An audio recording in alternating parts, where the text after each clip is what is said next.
Welcome back to Headlines. I'm Wes Austin, and these are today's top stories. Stolen valor, anyone? So you know Tim Walz's claim that he carried weapons in war? Well, CNN correspondent delivered a fact check that's gonna leave a mark. Walz did make a comment, speaking to a group, he's done it a couple of times, where he has used language that has suggested that he carried weapons in a fighting situation.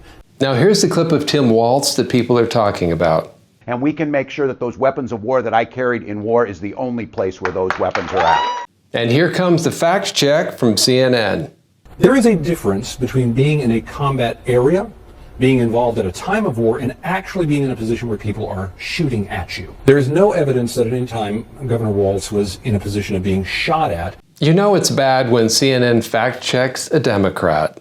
It seems Tim Walz has managed to redefine the term fake news to include a new subgenre, fake war stories.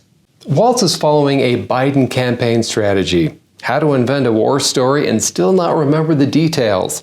I'm sure our actual veterans will be thrilled Walz is continuing Biden's rich tradition of make-believe. Next up, Tim Walz claims he was the inspiration for the character Maverick in Top Gun.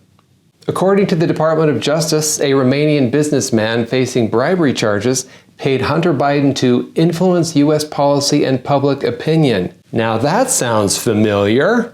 Hunter made an oral agreement in 2015 agreeing to lobby U.S. government agencies to investigate a Romanian probe. Romanian probe. That sounds dirty. Anyway, they tried to hide this arrangement by saying it was management services to real estate properties. Payments of over $3 million were made to Hunter's associates, which was split three ways, including payments to Hunter. In the court filing, the Department of Justice said this: "It is also evidence that the defendant's actions do not reflect someone with a diminished capacity, given that he agreed to attempt to influence U.S. public policy and receive millions of dollars pursuant to an oral agreement."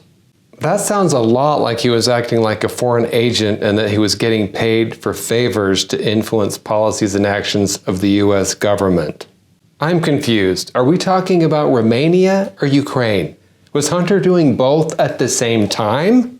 Seriously, Hunter, what happened to loyalty? It's like cheating on your country with another country and then finding out you've got a third country on the side.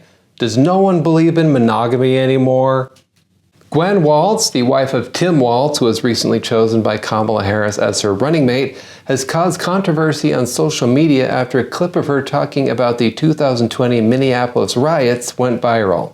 I would say those first days, when there were riots, I could smell the burning tires. And I kept the windows open for as long as I could because I felt like that was such a touchstone of what was happening. Coming soon from Essential Oils, the new burning rubber delight that pairs well with either lavender or eucalyptus. Most people prefer the smell of fresh flowers, but not Gwen. She prefers her house to smell like someone lit her car on fire.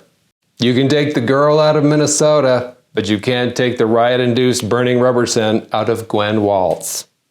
In other news, Tim Walz is changing the Minnesota state flower to a Molotov cocktail. During a rally in Michigan, Vice President Kamala Harris found herself interrupted by protesters chanting against her stance on Israel. Harris firmly responded with, "I am speaking now," and suggested that their interruptions might actually help Donald Trump's campaign. Everyone's voice matters, but I am speaking now. You know what? If you want Donald Trump to win, then say that, otherwise I'm speaking. I am speaking now. It's a bold move, addressing a crowd of adults as if they were toddlers in need of a nap. But hey, at least Kamala didn't threaten to turn the car around. Kamala warned that interruptions might help Trump win. You have to admire the logic. Apparently, every time someone yells at her, a Trump voter gets their wings.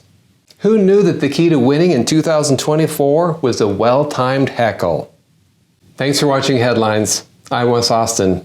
Good night.